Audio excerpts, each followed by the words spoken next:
Sigurni smo da barem jednom nedeljno, ako ne i češće, na Instagramu naletite na citat Nikole Tesle.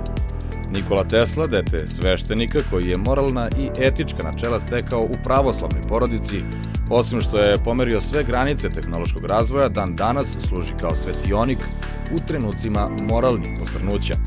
Njegov princip je u suštini vrlo jednostavan, opšte dobro i briga za sva živa bića.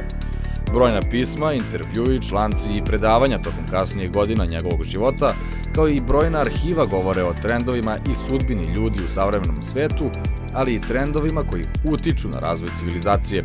Tesla je imao duboke filozofske ideje o tome kako društvo treba da se razvija i obrazuje. Smatrao je da obrazovanje ne treba da bude samo usmereno na sticanje praktičnih veština, već i na razvoj moralnih i duhovnih kvaliteta, kao i da istinsko obrazovanje treba da podstiče kreativnost, kritičko razmišljanje i sposobnost rešavanja društvenih problema. Teslina vedrina, optimizam i sposobnost koncentracije proizilazili su iz njegove vere u moć nauke i strasti prema radu i prema samoći kao izvoru inspiracije. On je verovao da nauka može prevazići svaku teškoću. U suštini, za Teslu su istinska kultura i istinsko obrazovanje bili ključni pojmovi koji su označavali potrebu za celovitim razvojem ljudske ličnosti i društva uz poštovanje moralnih i duhovnih vrednosti.